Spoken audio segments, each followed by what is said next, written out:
And we're live.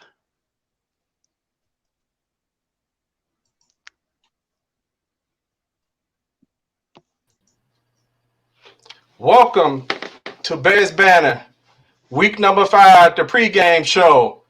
Tonight, we have myself, we have Guy Moore, What up, though? Tammy Harris, Keith Flournoy, and Hey, Jay Beasley was not able to make it tonight.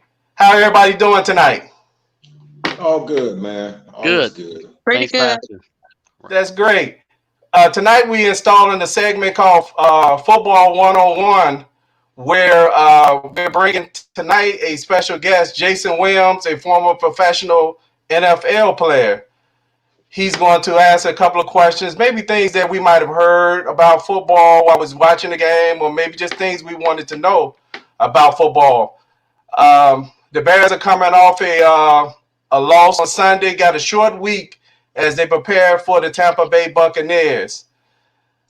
Do you think that there will be any carryover from Sunday's game, Tammy?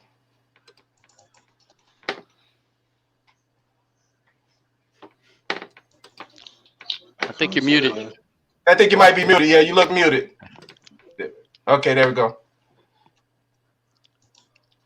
Hold on, we having a little technical difficulties. Oh, wait a minute. There we go. There you Start go. over, Tammy. I said, what do you mean as far as bad playing? Yes. Oh Lord, I pray not. I really pray not. I was doing, normally I don't care nothing about any other team but the Bears, but since y'all making me do this, I actually have to do research on other teams. And I'm a little worried. So I'm praying that they get it together. I'm praying that they play four quarters and don't wait until the last quarter or half of the last quarter to even try to do something. I'm hoping they come in with their head in the game from the start because they have to, from everything that I was reading about Tampa Bay. Okay, great point. Hey, Guy, do you think there's going to be any carryovers from Sunday's loss against the Colts? Well, if they're pros and they're true pros, it won't. It's like wax on, wax off. You take a L, it is what it is. You learn from it, but don't dwell on it. Uh, but they have a really good chance to try to sort of turn the ship around because Tampa Bay doesn't have the greatest running team, and I think Leonard Fournette is out. Uh, Brady is Brady. It's a given. But something else that's interesting too is you got Mike Evans as a stud out there doing his thing, and the guy who the league would probably worry more about anybody else, Robert Gronkowski, hasn't done anything yet. That's scary, but I want to say no. But yeah, it may. Okay, it might be some carryover. Hey, Plank, what do you think? Would there be any carryover from the loss on Sunday? Well, I think with the short week, we are absolutely going to have some carryover. Quarterback didn't have an opportunity to really work with the new players. He did that great thing a couple weeks ago. It was unexpected. Now he needs to get into the offense, knowing who his players are, getting used to their normal routines, and see how that goes. From a defensive standpoint, I think the defense is still going to be there. They've actually played pretty well all season. They're not necessarily fitting up to our expectations of being dynamic and overpowering. But again, if you can hold a team to under 20 points in the NFL, you should be able to win that game. Yeah, that's a great point. I'm kind of concerned about it being some carryover because traditionally Thursday night games have been kind of some of your worst games of the week because it's short prep time. But at least in this case, both teams have short prep time. And I believe the game is here in Chicago, so it usually favors the home team. But let me move to the next question. What do the Bears need to do to win against the Bucs? Let's start with you, Plank.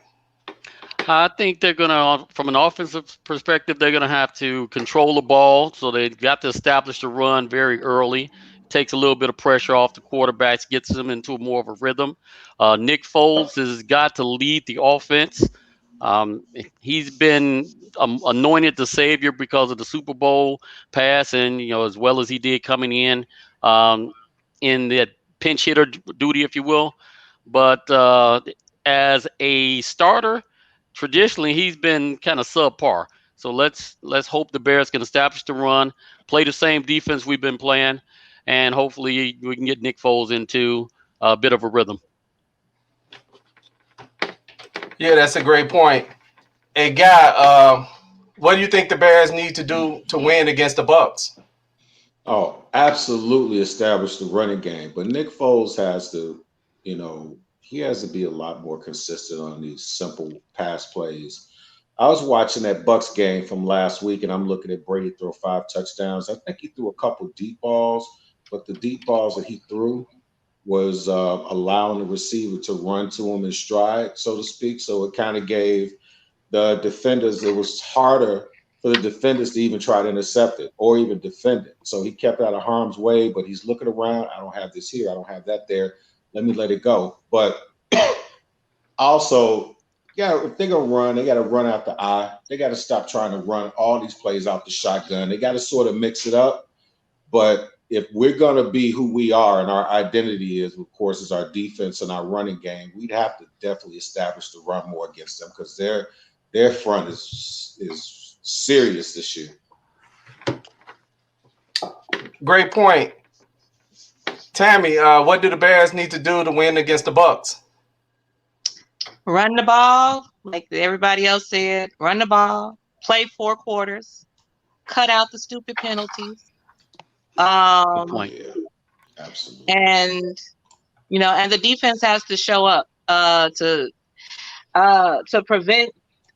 Nick Foles can't hold on to the ball as long as he's been holding on to it. So we got to put up some points. But the defense has to find a way to stop Tom Brady because their defense seems to be getting to the quarterback, and that's why Nick Foles can't hold on to the ball as long as he's been holding on to it. As an Yeah, aside, Bernard, I thought he held on to the ball a long time on Sunday as well. I think what the Bears need to do to win this game, they definitely going to have to blitz Tom Brady. Tom Brady has been only sacked maybe 3 times this year. He's definitely a quarterback that you can't give. I mean, no quarterbacks in the league, if you give them time to throw, they're not going to be accurate except the bombs that shouldn't be in the league. But Yeah. as far as Tom Brady, you gotta put some pressure on him. Chuck Pagano gotta dial up some blitzes. You gotta make Tom Brady uncomfortable in the pocket. And even with that, Tom has a vendetta. Tom wants to prove that he still can play. He's 43 years old. I think on Sunday he got 5 touchdowns, 1 pick. He's thrown more interceptions this year than he's thrown. Tom averages about 6 to 8 interceptions. I mean, that's a bad year when he get 8 interceptions in the year. Tom averaged about 5 to 6 interceptions a year, and he's already at 4. So Tom definitely wants to prove that he should be still in the league. The Bears going to have to grind it out, and I know we've been saying almost like a rerun for the last year or so. Play smash mouth football. They're going to have to control the line of scrimmage. Look, you're going to need to go into some big boy packages. If you can't run the ball, you need to bring in some tight ends. I don't care if you need to bring in some of those big linemen or whatever you need to do to move the ball. The Bears need to do it. They need to go through some short routes to make this game closer. Because if not, this is a game that doesn't look in favor of the Bears. But let me bring up this other point before we move on to the next question. but I did have a question. I did have a Go comment. ahead. Yes. Couple things. One, you're not going to fool Tom Brady with a lot of blitz patches. You're not going to show him anything that he hasn't seen before. So this is going to come down to execution. So as long as we can have our star players give us a star effort, we'll do a lot better with Tom Brady and just kind of limit his opportunities. The other thing I wanted to make a comment on, and I'm going to look for this in the game. Let's hope this time when they have Cordell Patterson in the game, they don't give him the ball. Every time he comes in the game, they give him the ball. Everybody knows he's going to get it. Good observation. Yep, absolutely. So yeah, that was my little tidbit. Yeah, Okay. you can't have him do that against Tampa Bay because you guys remember he was with New England, Right. and New England showed you how to use it. Yep. So there you have it. Absolutely. Well, that's a great point. Hey, here's a more of a hypothetical question. I guess all of them are hypothetical, but if the Bears are not doing well on offense by halftime, will they switch to Mitch Trubisky, or should they stay? Or what? I'm sorry. Or should they switch back? Who's You the want like to question? start, guy? I'll go first. Well, Okay. they will be switching, but I will be your starting quarterback for the Bears. They're gonna knock me out and all that stuff. I do my little crash test dummy, but I'm ready to go. I'm doing it for the pay, man. No, but you know what? From what I've been hearing through circles, I hate to say it, uh, Mitch is done. Unless Foles gets hurt, Foles is going to be our quarterback for the rest. Should they? Unless Foles just totally does a Glennon on us. And as bad as he played last game, I really don't see him being as bad as Glennon because I never played nowhere near college or pro football, but I'm a better quarterback than Glennon is. Much. But so I don't see it because from a continuity standpoint, to be perfectly honest, without the practices, and I know I keep saying this, but it makes a huge difference when you don't have those preseason games and limited practices. But with him being a vet, I think that they're gonna stick with him for the end to the rest for the rest of the season. Same question, Tammy. If the Bears are not doing well on offense by halftime, will they switch back to Mitch Trubisky, or should they? Or should they switch back? So the question Well, is, will they switch back, or should they switch back? It's a two-part I don't question. think I don't think they should switch back, and I hope that they will not switch back. I think you gotta, give Nick Foles a couple of weeks, sad to say, an opportunity to create the relationship and the dynamics that he needs with the team without disturbing it. The same way, I think they got to give him a real opportunity. And even though last week he wasn't great, I still blame a lot of that on the play calling. good point. Okay.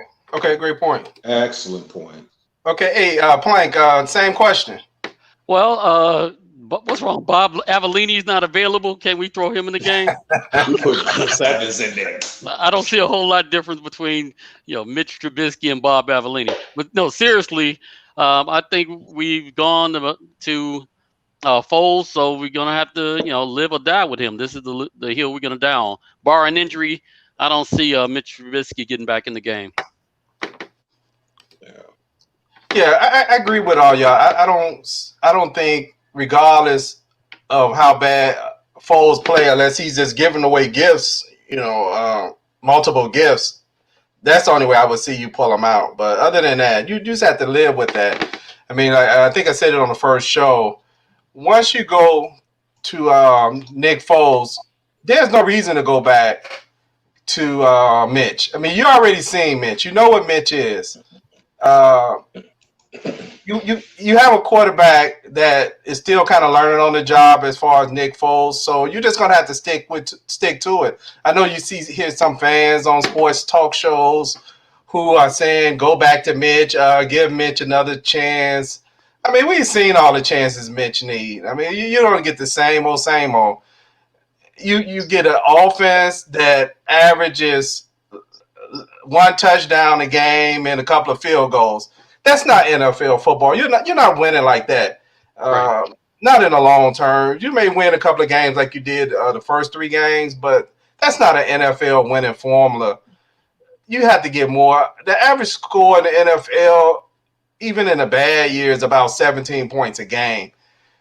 And right now, teams are actually scoring, averaging 25, 28 points a game right now. And the Bears have kind of got that going right now, but it's kind of inflated. We know that's inflated because all those scores have been fourth quarter comebacks. Uh, Right. and that was every game. Yeah. But hey, let's I look at agree. this here before we jump into the predictions.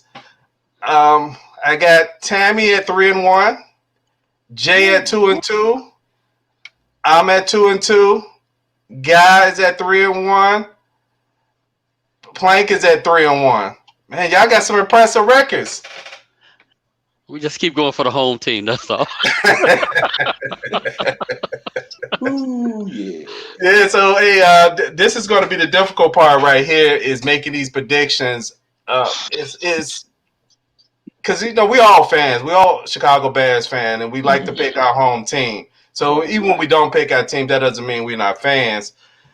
What I did looking at some of the stats, the Bucs are ranked 16 in offense. The Bears is ranked 24th in offense. The Bucs are averaging 30 points a game. The Bears are averaging 23 points a game. The Bucs defense are playing pretty good. They're fourth right now overall. Yeah. And they sacking folks. Yeah, They have 14 sacks and 8 takeaways. yeah. So they're the Bears defense is ranked number 8. And who would like to start off with their prediction? You know what? I'll start off with Jay's prediction because Jay did send his prediction since he couldn't make it. Jay had the Bucs winning 24-17. Boo!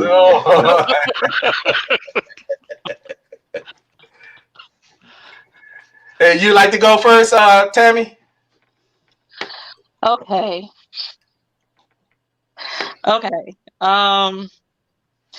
My heart always wants the Bears to win. Always. And if I could, I pick the Bears every week. My heart picks the Bears every week.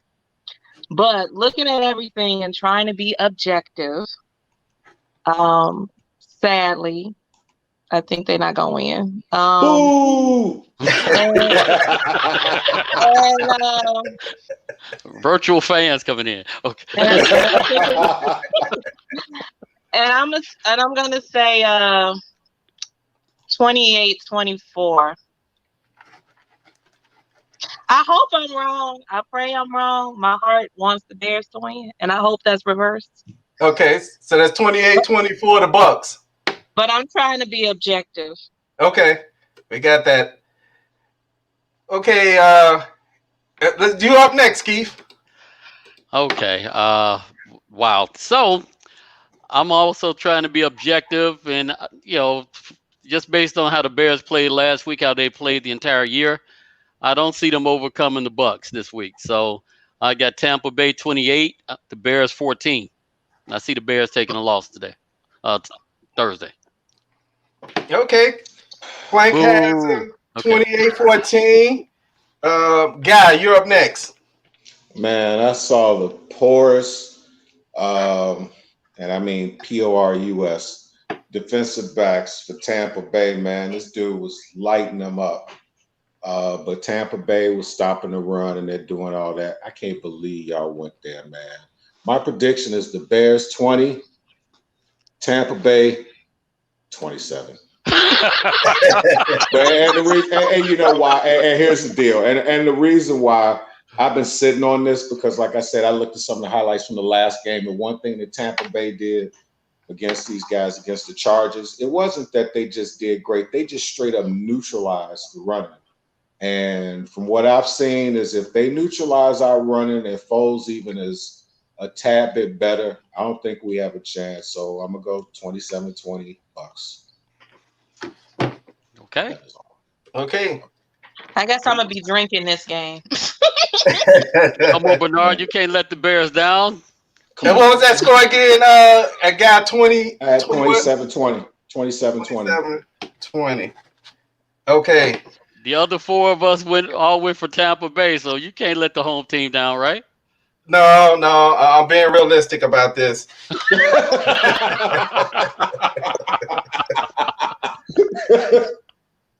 Hey, bear down, Chicago Bears.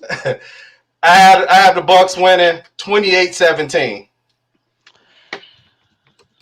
It looks like everybody thinks they're going to score at least 3 touchdowns in this game. So.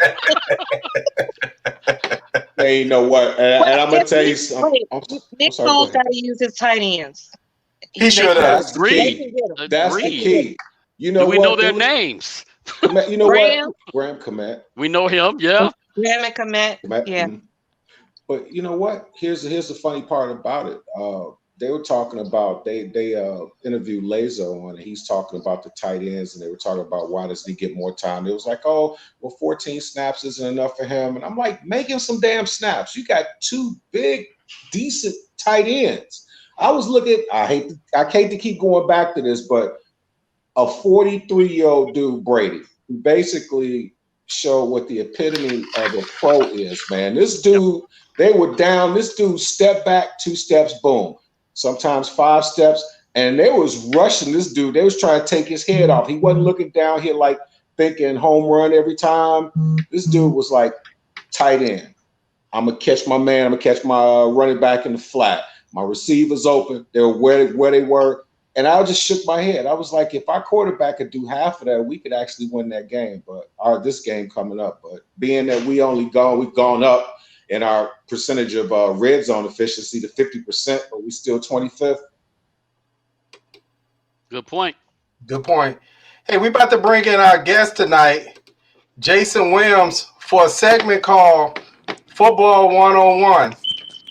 Hey, Jay. welcome. What's up, man? Podcast. Can't hear anything. You can't hear anything? Hello? That's not good. Can you hear? Hey. Is the mic? Did he We press can the hear mic you. button? Yeah, we can hear you fine. Yeah, but he can't hear us. Does he have Okay. headphones on? Yeah, maybe his headphones. But anyway, let me go through some of his background.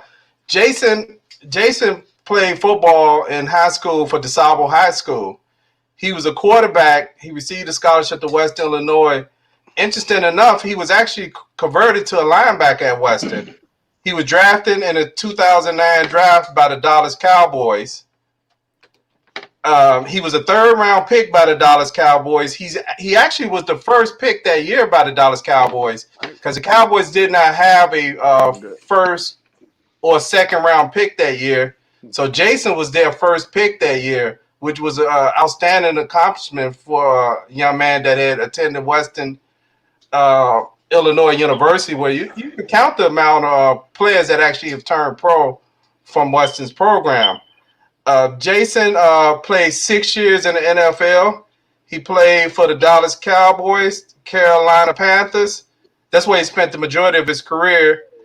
The Eagles and the Tampa Bay Buccaneers. Hey, welcome aboard, Jay. How you doing this evening? Hey, I'm good, man. Thanks for having me.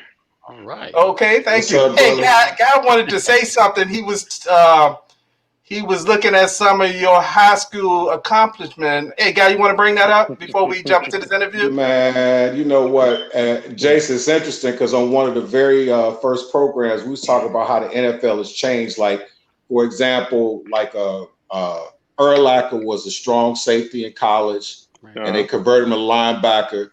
For all the years that I've watched football, you'd have guys who primarily, if they were linebackers in high school, by the time they got to the pros, they were linebackers. I saw guys who were in much faster, especially defense, like the linebackers. I've seen a lot of linebackers get drawn like from safety.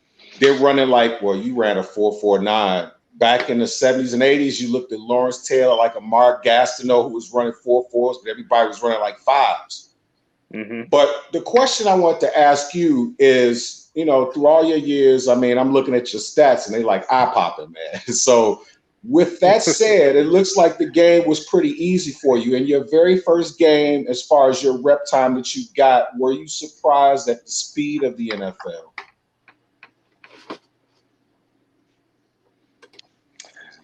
Yeah, I definitely was. I want to say, ever since between high school and college, I kind of got by just being just a better athlete than a lot of guys. Okay.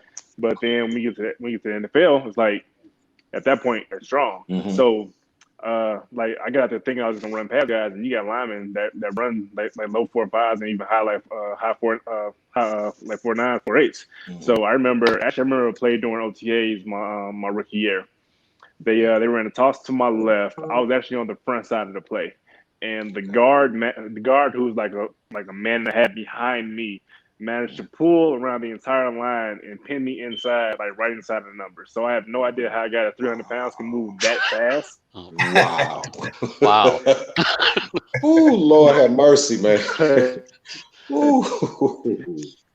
I can only But yeah, Yeah, imagine. that was Okay. yeah. I wouldn't want to imagine. Yep, Shoot, Lord have mercy. that was Andre Gerard. Okay. Oh, okay. Oh, Yeah. yeah. Oh, He was a yeah. load. Yep. Jesus. Right. So, hey, we actually have a couple of questions.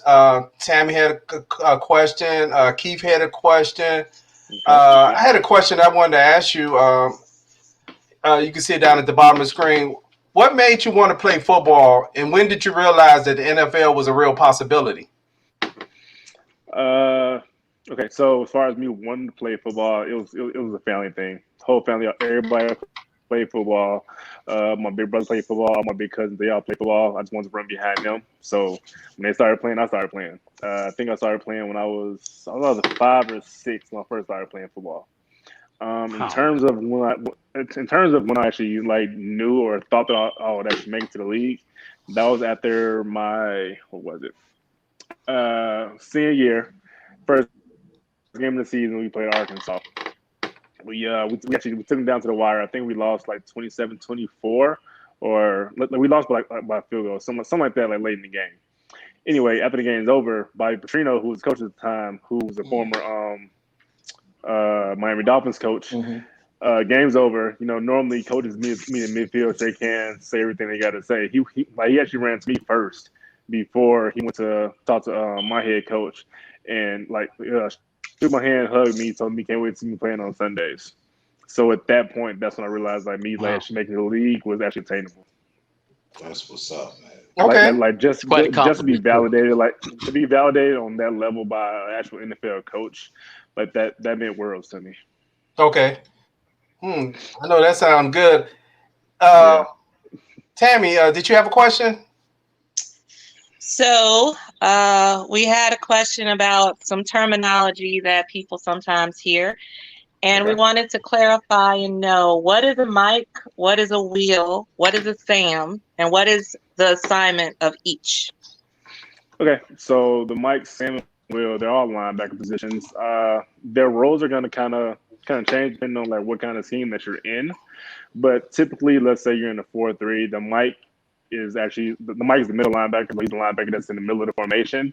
The Sam is always going to be lined up to the strong side, but Will's always going to be lined up to the weak side. So Sam always goes to the tight end, Will always goes away, and Mike's always in the middle. Typically, the Mike is what we call the quarterback of the defense. So he's the one. He's the guy. He's got the green dot on the back of his helmet. He's calling all the plays. He's typically making all the checks. Actually, like during every play. So Mike Middle, Sam Strong, Will Weak. Okay. Thank you for that. Thank you for that information. Because I was wondering when I seen, especially Peyton Manning, he kind of made it a little bit more popular for us fans to kind of know what the quarterback say on those plays, and he was famous for coming out there and pointing to guys. That's the mic, and saying stuff like Oklahoma. I mean, what is I Omaha. mean, what is that Omaha, like a bunch of Omaha. garbage? I'm thinking Oklahoma. of Omaha, steaks. right. Yeah, I get hungry when he do that. Honestly, probably at this point, probably about 30, maybe 40% of it is probably garbage, like him just saying something just like throw you off. But through a Mhm. film study, like you kind of get your keys. As far as him pointing at the mic, that's him talking to his offensive line and his running back. That's just him setting the protection. So Mike is telling the offensive line like who the middle of the defensive formation is, so that way they know how to sort guys out as they blitz. So if the Mike is actually the middle linebacker, like that just means that like per their protection, he's right in the middle. So like if there's a guy coming from the left side that they think is probably going to blitz, they might mic him just to get the center's eyes looking that way, and then they'll set their protection towards the guy that they think is gonna blitz. So the mic is really just for the offensive line and running back, just to make sure the protection is sound and just to indicate who's the middle of the defense. Okay. Hey, do we have another question? Keith, did you have a Um, question? Yeah, I have a question for Jason. Coming up, playing Park District and playing around the house or whatever, as a defensive player, they always made calls Mhm. in the huddles, 44 regular, 43 regular, whatever. How does that differ when you Uh get to the NFL level? What does it sound like from a communication standpoint of being able to determine what that play is going to be? Typically on defense, we'd like to keep our calls as short as possible. That allows us to get it out fast, and that way everyone's on the same page. Might come out first and 10. We might just say over 3, or over 3 or over 2, something like that. So over is just telling us what the front is, so it's over front, and 3 or 2 does just tell us what the back end coverage is. So it's going to be over cover 3, over cover 2, something like that. Like the more talking that we do is actually going to be like in play. So as the offense comes down, we actually have to like adjust to what their formation is. We'll make certain calls like for our D line to like to do certain stunts if we think a certain play is coming, or we might be in a call where we realize that we're outflanked on one side or another, and then like we might have to do some kind of, we have to just check out a defense altogether and check into something different. But typically, a defensive play call is going to be as short as possible. Okay. Thank you. Great Yeah, answer, thank man. you. Jeez. Yeah, that's some good information. Mm-hmm. You know, one of the things I was wondering about, Jay, what is it like to be in the NFL, traveling to at least maybe what eight states in that condensed amount of time? What is that like doing that? Honestly, after a while, it becomes routine. Like as athletes, we tend to be creatures of habit, so you kind of get used to doing the same thing like year in and year out. So during the season, like it's funny, like season is actually the normal part because you're used to being up at 5 6 a.m. every day, going through practice, traveling every Saturday to whatever city you're going to play. It's the off season where things kind of get hectic because like at that point you don't have a schedule anymore. So there's no one telling you where you got to be, what you got to do, what time you got to be there. So like you got so much more free time, and like I said, as athletes, messes up like from a like mental standpoint because we're used to being in the same place at the same time every day, day in and day out. You give us too much freedom at that point, like we don't really know Mm-hmm. what to do. So guys just kind of like come with their own routines like during the off season, just keep themselves like kind of like going like at the same pace. Typically I know me personally, like after every season, like I'd always take I give myself 30, maybe 40 days at the most to kind of like decompress and like kind of like just like wrap my thoughts around like what happened the last season and kind of like figure out like what I need to do better the following season before I get back to my grind. Then once I hit that like 41st day, it's back to me training 4 or 5 days a week for like 6 7 hours or like whatever my regiment is like for that off season. Okay. Hey, you know what, Jason? I do have one question that kind of sort of piggybacks on that. I mean, you guys are Okay. it's set in stone that you guys are going to have away games, you're going to travel and stuff. But how much does the fatigue play a factor? Like, say you go to an airport and the flight is delayed, or something goes on instead of you guys getting to your next destination at like 8 in the evening, you're not there till 2. Does that affect your play at all the next day? It really doesn't because honestly that almost never happens. If one of our players get delayed or something like that, somebody's getting fired because like because like, we don't flout everybody else anyway. So typically, Okay. You freezing up a little bit. we go through the yeah. Yes. I am okay. We normally go through the TSA process either right there at the stadium or Okay. like we'll actually drive up to the plane and do the whole TSA screening kind of there. So like we Nice. don't fly commercial with everybody else. Like pretty much every team has a team plane, either that or they just charter planes through U.S. Air or well no not U.S. Air anymore, but like American Airlines or something like that. So Right. it usually doesn't bother us. Like when I was in Carolina, let's say we had a game against Seattle. Seattle's a West Coast team. What Yeah. we do is we leave a day early. So instead of like normally traveling Nice. on Saturday morning, we leave on Friday. So Okay. we leave like Friday morning, Friday afternoon, get there like late on Friday evening. They get the bodies a day to kind of like adjust to the time difference. Then that way we're ready to go on Sunday. Okay, Okay. thank you. Great. Thanks, man. Hey, Thanks. So, to Tammy, that Mm-hmm. point, I got one more question. you got a Go ahead. question, Tammy? Go ahead, Keith. yeah, the question I had is, relative to, traveling, everybody always talks about how difficult it is to travel to Denver and high altitude. Is that something you experienced as well? Yes. My rookie was it my rookie year. I think my rookie year we played in Dallas. I mean not Dallas. I'm sorry, Denver. Denver. And like the altitude change really does affect you. Like the air is a lot thinner Mm-hmm. in Denver, so like a lot of guys get winded a lot faster than they normally would. And like it's funny because it's not something that you actually notice just walking around, but like once Right. you start running and Mhm. you start realizing like how much harder it is, like you to actually like get air in your lungs, it's like, oh, like this really is a significant difference from what I was used to training at. Like it's kind of like in Chicago when like we go from summer to winter and the air starts getting a little thicker and it's harder to breathe Mhm. when it's cold outside as opposed to during the summertime. So it's kind of the same thing going up to Denver, just being at that higher altitude. It's a lot Mhm. harder just to draw wind. Okay. Okay. Thank you. What was your question, Tammy? Mhm. So, if Jason will share this, what is your win and score prediction for Thursday? Ooh, put him on the spot. Win and score. Pressure. Okay. We don't hear you. He got you. He muted himself. No, we're just kidding with you, Jason. We don't hear you. My bad. Yeah, I'm in grad school right now. Okay. That was one of my alarms going off. Yeah, I can't do it. I can't ride with the Bears this weekend. Like I feel like the Bucs are actually like starting to catch their stride right now, which is scary because I still don't think they're playing up to their full potential given the amount of weapons that Brady has and how talented that Tampa Bay defense is. Um, I like Foles a lot. I shared a locker room with him before. I know the guy, but I don't see him being able to stand to that defense that the Buccaneers are going to have on Thursday. Um, Score prediction. I'm gonna go 31-17. Ooh. 31 That's Tampa. 17 Tampa Bay. Tampa And Bay. you know Okay. what? Well, check this out, Jason. All five of us went with Tampa Bay, and we Bears fans. But Yeah. man, we love the Bears. But from what I've seen and what we've seen with Tampa Bay is, and what we did last week, there you Yeah. have it.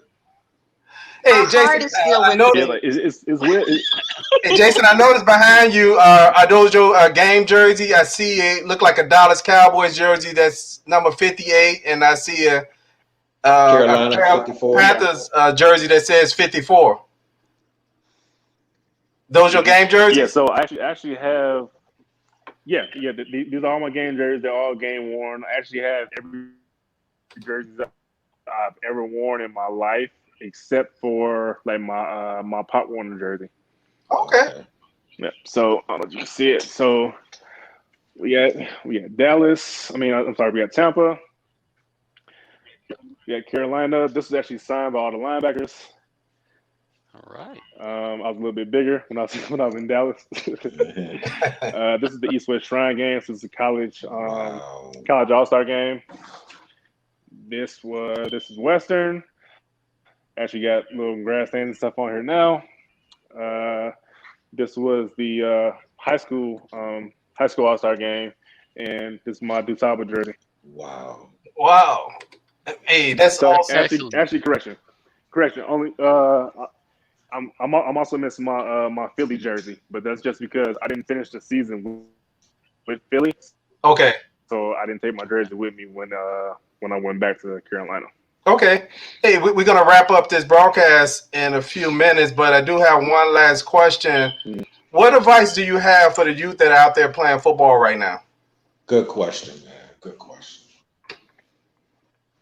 Uh, for the kids right now, like ultimately just have fun, especially given like the climate that we have now. Like just have fun and be safe.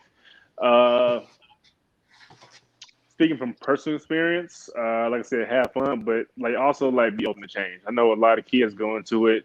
Everybody wants to be a quarterback. Everybody wants to be a running back. Everybody wants to be a receiver, but there's only one ball, and it can only go so far. So I would say be open to change. Kind of like what Guy touched on before. I was a quarterback in high school. Got to Western my first year. They moved me to running back. Then after my first year, they moved me. At that first season, they moved me to safety. Then I ended up playing linebacker. So at the end of the day, honestly, all roads kind of lead to the same place. So as long as kids are like actually open to change and having fun, and being like it's a benefit being well versed when it comes to football, because the more you know about every position, the better you're going to play at whatever position you end up at. So ultimately, me being a linebacker, being a quarterback first helped me as far as being a coverage linebacker because I knew what quarterbacks were looking for as far as like my drops and stuff go.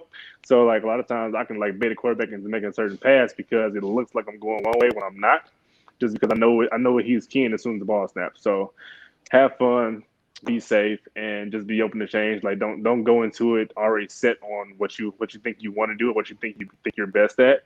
Because honestly, truth be told, I didn't think I was going to be a linebacker when I was. Okay. That's great advice, Jason. It's Excellent very advice. excellent advice. Especially during this COVID I times, figured we out haven't. about open to change and Mhm. just be coachable. Okay, yeah, especially during this COVID time, footballs are Somebody got being some weird delayed echo in here, some y'all. cities. I don't know what just happened. Okay, yeah, I'm not sure if there's a delay going on, but anyway, we'd like to thank everybody for tuning in to Bears Banner pregame show. We'd like to thank Jason Williams for coming on tonight Good job, Jason. and sharing a little football Appreciate you, brother. information and the little NFL background. So Bears Banner, we should be coming on Thursday, 30 minutes after the game is over. So they'll probably be roughly about 10:30. I think JB's will be back. Thank you once again and have a nice evening. Peace. Deuces, y'all. Peace.